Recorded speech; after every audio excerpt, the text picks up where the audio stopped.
आकाशवाणी रांची से प्रस्तुत है समाचार ध्वनि चित्र।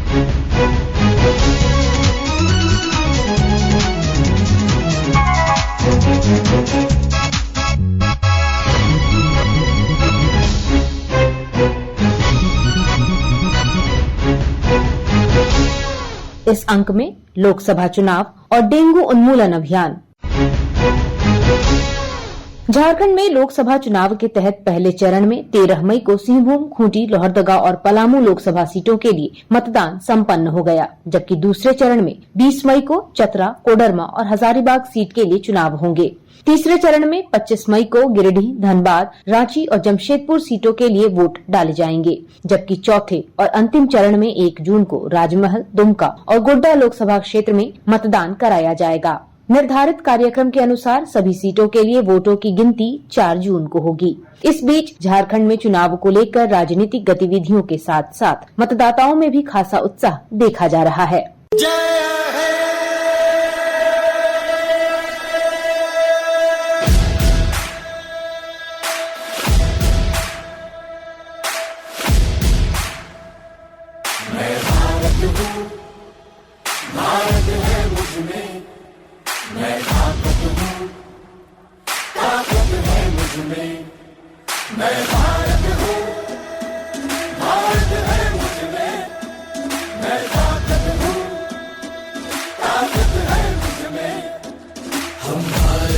नतमस्तक है, हम योद्धा के 2 हस्तक है, हम भारत भाग्य विधाता है, हम भारत के मतदाता है।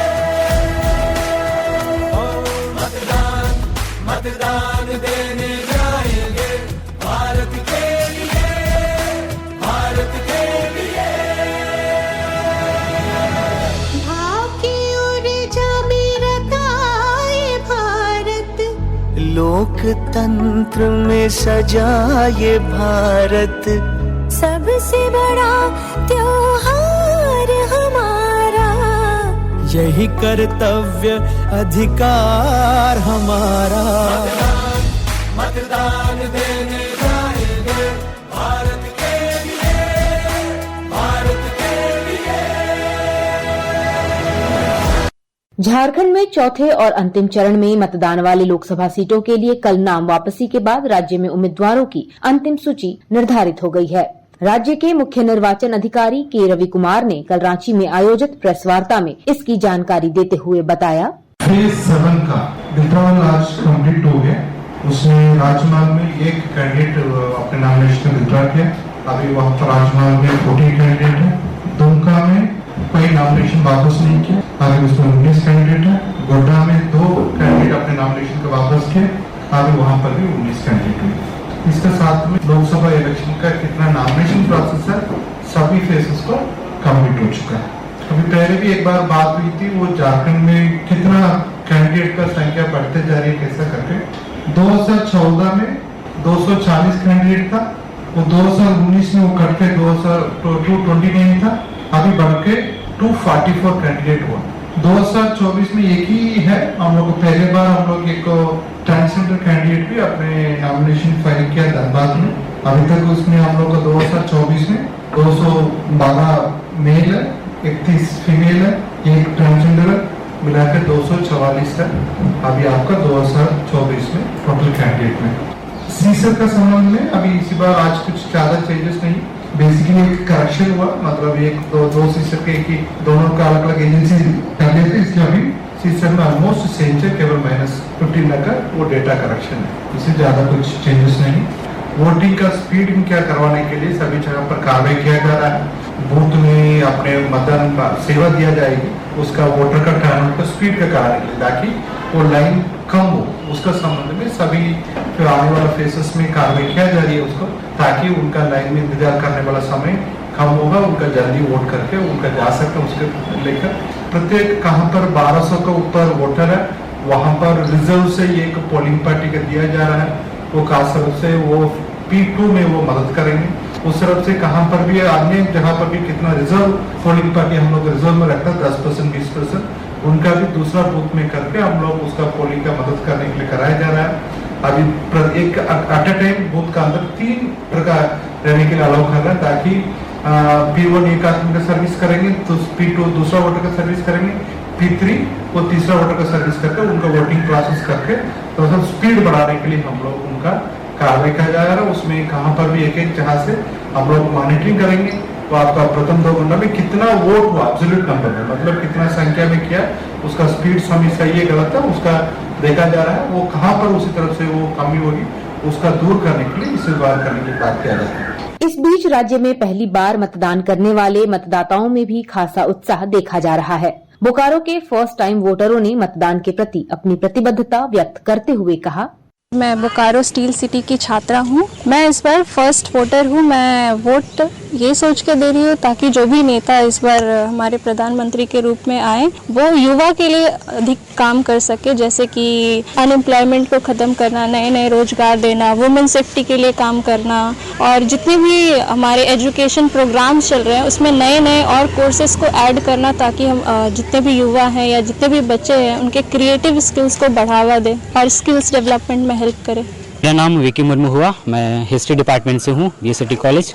मेरा ये पहला वोट होगा, तो मैं जो भी हमारे जो नेता होंगे मैं उनसे यही उम्मीद करूँगा कि वो शिक्षा पर बेहतर से बेहतर काम करें, एक अच्छे कॉलेज दे, अच्छे टीचर्स दे, एक क्वालिटी एजुकेशन दे, ताकि हम इस एजुकेशन का यूज़ करके या तो हम कोई अच्छे गवर्नमेंट जॉब में जाएं या हम अपने से कोई बिजनेस में जा सकते हैं। ये तभी हो सकता है जब हमारे पास क्वालिटी एजुकेशन होगा।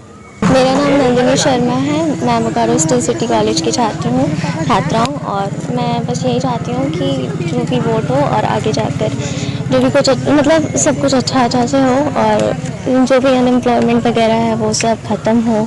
सरिता कुमारी है, मैं BSCT कॉलेज की स्टूडेंट हूँ। मैं फर्स्ट टाइम वोट दे रही हूँ, मैं बहुत खुश हूँ। मैं चाहती हूँ कि शिक्षा पर काम हो।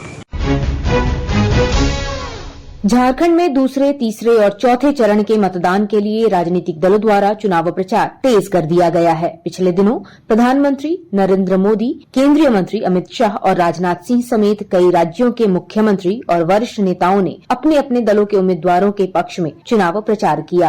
कोडरमा लोकसभा क्षेत्र में मध्य प्रदेश के मुख्यमंत्री मोहन यादव ने पिछले दिनों चुनावी रैली को संबोधित करते हुए कहा, धारा 370 हटाना असंभव है, ये कांग्रेस के लोग कहते थे। और धारा 370 हटेगी तो देश में खून की नदियां बह जाएगी।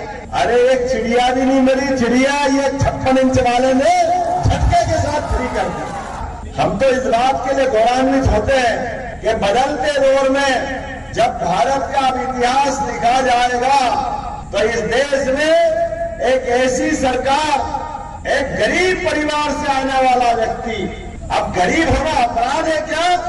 आप बताइए, अपराध है क्या? गरीब आदमी अपने जीवन को एक तरह से देश सेवा में दान करता है, पूरा जीवन अपनी देश सेवा के लिए लगाता है और इस देश में वो काम करता है जिसके माध्यम से अगर एहसान माने तो ये पूरा जीवन भी कम पड़ जाए। इस अवसर पर कोडरमा सीट से भाजपा उम्मीदवार और केंद्रीय मंत्री अन्नपूर्णा देवी ने मतदाताओं से सहयोग की अपील की। आपका भी आशीर्वाद धारा 370 हटाने में था। नारी शक्ति वंदन अधिनियम जो नए लोकसभा भवन में आदरणीय प्रधानमंत्री जी के नेतृत्व में जब पारित हो रहा था, उसमें भी एक वोट कोडरमा लोकसभा का था और किन्हीं ने रिश्तों की बात और निष्ठा की बात मंच के माध्यम से कही थी। जो निष्ठा की बात कहने वाले लोग खुद के गिरेबान में झांकना चाहिए। कोडरमा लोकसभा की जनता 20 तारीख को इसका जवाब देगी वोट के माध्यम से और 4 जून को जब रिजल्ट आएगा तो ऐसे लोगों को करारा जवाब भी मिलेगा। देश के आदरणीय प्रधानमंत्री नरेंद्र मोदी जी के नेतृत्व में लगातार 10 वर्षों से गरीब कल्याण योजना के माध्यम से देश के अंदर एक एक लोगों को उनके अनुसार योजना का लाभ देने का काम। गिरिडीह में पिछले दिनों झारखंड मुक्ति मोर्चा उम्मीदवारों के पक्ष में चुनाव प्रचार करते हुए झारखंड के मुख्यमंत्री चंपई सोरेन ने कहा, यहाँ का आदिवासी, यहाँ का मूलवासी बड़ा सादा सरल है। ये लोग ब्लॉक का चक्कर बहुत लगाया है, इसीलिए इस अभियान शुरुआत हुआ। आपकी योजना, आपकी सरकार, आपकी द्वार कार्यक्रम। और यहाँ से DC से लेके SDO से लेके BDO CO से सारा पदाधिकारी उस पंचायत पे पहुंचा। अरे कि घर से आवेदन लिया कौन किसका चाहिए, क्या तकलीफ है, और उसका समाधान हुआ। और इस देश में बहुभाषा बहुधर्म है, और एक संविधान के जो है हमारा निर्माता भीमराव अम्बेडकर कि इस देश में सभी को एक संविधान एक के नीचे हम सबों को रहना है। इसलिए आप सबों से हमारा विनती है, उनका संविधान को बचाने के लिए और लोकतंत्र को बचाने के लिए, उनको रोकने के लिए आप लोग वोट दीजिएगा। गांडेय विधानसभा क्षेत्र उपचुनाव में झारखंड मुक्ति मोर्चा उम्मीदवार कल्पना सोरेन ने अपनी जीत का दावा करते हुए कहा, इतनी प्यार, इतना मोहब्बत, इतना स्नेह अगर ये आदिवासी बेटा आप लोग से कर सकता है तो मुझे लगता है ये चुनाव में आप लोगों का भी आशीर्वाद, आप लोगों का भी स्नेह, हमारे इंडिया गठबंधन के जितने भी प्रत्याशी खड़े हैं उन लोगों को आपको देना होगा, क्योंकि ये लड़ाई सिर्फ हमारी लड़ाई नहीं है, ये आपकी लड़ाई है और आपकी लड़ाई हम आगे बढ़ करके कर रहे हैं। राष्ट्रीय जनता दल नेता तेजस्वी यादव ने गठबंधन प्रत्याशी के समर्थन में हजारीबाग में आयोजित जनसभा को संबोधित करते हुए कहा, हम लोग मुद्दे की बात कर रहे हैं, पढ़ाई, दवाई, कमाई, सिंचाई, बेरोजगारी, महंगाई, गरीबी पे बात करने आए।